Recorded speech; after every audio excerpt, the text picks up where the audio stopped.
저는 후회하지 않을 만큼 최선을 다하는 것이 중요하다고 생각해요. 이 마음가짐으로 고등학교 3년을 보내다 보면 쉽게 나태해지지 않고 과정이 다소 힘들더라도 잘 이겨낼 수 있을 거예요. 저는 고등학교 3년을 열심히 보내지 않으면 나중에 좋은 대학을 가지 못한다는 것을 후회한다기보다는 당시에 열심히 하지 않은 것을 후회할 것 같았어요. 그래서 내신, 수능, 학교 생활 모든 것에 이렇게 최선을 다하다 보니까 이렇게 좋은 결과가 있을 수 있었던 것 같아요. 저는 고등학교 2학년 2학기 기말고사 시험 기간 때 정말 많이 힘들었어요. 학교에서 생활기록부를 채우기 위해서 했던 프로그램이랑 기말고사랑 일정이 겹쳤어서 그때 공부 말고도 해야 할 것들이 정말 많아서 스트레스를 많이 받았어요. 그리고 게다가 시험 결과도 만족스럽지 못해서 스트레스를 많이 받았어요. 중간고사 때 제가 올 1등급을 받아서 기말고사 때도 그걸 유지했으면 좋겠다는 바람이 있었는데 그거에도 실패를 했었고 또 총 성적이 떨어져서 등수도 떨어지는 바람에 서울대 직윤을 받을 수 있을지까지 불투명해져서 굉장히 힘들었어요. 저는 고등학교 내내 스트레스를 받으면 가족들과 함께 이야기하면서 한번 크게 울어버리고 딱 끝냈던 것 같아요. 특히 이미 끝나버린 시험의 결과가 안 좋아서 슬플 때는 지금 당장 할 수 있는 게 없기 때문에 다음 시험을 더 잘 봐야겠다는 마음을 가지고 한번 크게 울고 바로 독서실로 향했던 것 같아요. 저는 도움이 되는 꿀팁과 하지 말아야 할 행동을 같은 맥락으로 이야기 드릴 수 있을 것 같은데요. 바로 규칙적인 생활이에요. 내신의 경우에는 시험이 임박했을 때 잠을 평소보다 줄이면서 공부를 할 수는 있지만 절대 밤을 새우면서 공부하는 거는 하지 말아야 한다고 생각해요. 생활 패턴이 한번 망가지기 시작하면 되돌리기가 꽤 힘들고 그렇기 때문에 애초에 생활 패턴을 잘 지키는 게 좋을 것 같아요. 또 결정적으로 낮에 잠을 줄여서 공부 시간을 늘리는 것보다는 낮에 효율적으로 공부하는 게 더 실질적으로 효과가 좋은 것 같아요.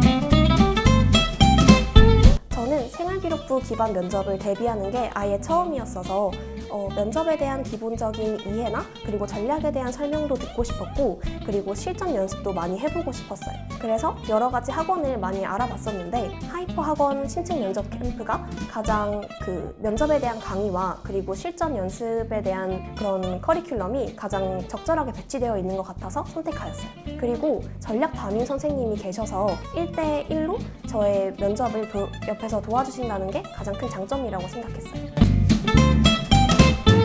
우선 면접에 대한 강의를 들으면서 학과를 막론하고 교수님들이 면접자에게 궁금해하는 것은 무엇인지를 파악할 수 있었어요. 이를 바탕으로 제가 답변을 준비해서 가면 책임 담임 선생님께서 1대1로 수정과 보완을 해주시는 과정을 거치고 나니까 완성도 있는 답변이 만들어졌어요. 이 과정에서 선생님께서 제시해주신 전략이 크게 도움이 되었는데요. 그게 인상 깊은 활동 3가지에 대한 완성도 있는 답변을 미리 구상해놓고 어떠한 질문이 나오더라도 그 활동에 대한 대화를 하도록 유도하자라는 전략이 매우 유익했어요. 이런 전략을 가진 상태로 시뮬레이션을 반복적으로 하니까 확실히 탄탄한 실전 감각이 생겼던 것 같아요. 아무리 면접 준비를 완벽하게 해도 현장에서 자신감 없는 태도로 면접을 보게 되면 교수님들도 긍정적으로 바라보지 않을 것이고 스스로도 많이 아쉬움이 남을 거예요. 그래서 저는 면접 시에는 자신감이 정말 중요하다고 생각해요. 자신감을 가지기 위한 꿀팁 2가지를 설명드리자면 우선 저는 면접 대기 장소에서 의도적으로 내가 서울대에 안 가면 누가 가냐 이런 생각을 계속 했었습니다. 면접장에 들어가자마자 밝게 웃으면서 평소보다 목소리를 크게 인사를 해서 면접장의 분위기를 풀었고 저도 긴장을 함께 풀었습니다. 저는 모든 면접에 나올 수 있는 모든 질문에 대한 답변을 달달 외우는 것은 하지 말아야 한다고 생각해요. 사실 다 외우는 것이 사실상 불가능하기도 하고 외운 답변을 줄줄 말하는 것은 좀 티가 나고 부자연스럽기 때문에 메리트가 없는 것 같아요. 지원 동기, 진로 계획, 인상적인 활동, 인성과 같은 핵심 질문에 대한 답변은 어느 정도 답변의 흐름을 외우는 것이 필요하겠지만 미리 대비할 수 있는 이런 질문이 아닌 것은 활동 내용과 느낀 점을 짚고 넘어가는 정도로 준비하는 것을 추천드려요. 저는 시뮬레이션이 정말 필요하다고 생각해요. 핵심 질문에 대한 준비된 답변을 자연스럽게 하는 연습, 예상치 못한 압박 질문이나 꼬리 질문에 대응하는 연습, 생기부에 기재된 모든 내용에 답변하는 연습을 시뮬레이션을 통해서 할 수 있기 때문에 실전 감각을 키우는데 크게 도움이 되었어요. 또 면접 자체를 여러 번 연습을 하고 가면 실전에서 확실히 덜 긴장하게 되는 것 같아요.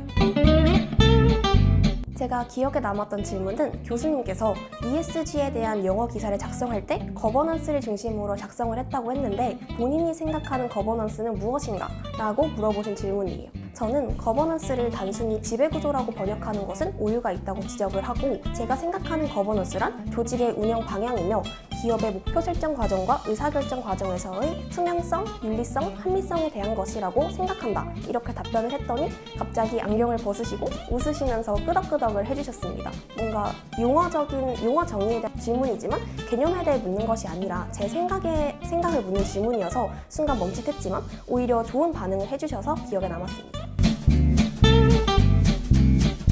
1차 서류평가에서 합격해서 면접을 준비하는 수험생이시라면 3대1을 뚫어야 한다는 부담감에 많이 불안하고 떨릴 수도 있어요. 솔직히 저도 그랬거든요. 그렇지만 생각보다 면접장의 분위기는 따뜻하고, 여러분들을 부른 이유가 여러분들을 검증하기 위해서가 아니라 여러분들의 이야기를 듣고 싶어서 면접을 하는 것이기 때문에 면접관이 질문했을 때 그것에 방어를 한다기보다는 자신의 이야기를 하고 오면 좋을 것 같습니다. 너무 긴장하지 말고 면접을 잘 보고 오시길 바랄게요. 2025 면접을 준비하시는 수험생분들 화이팅!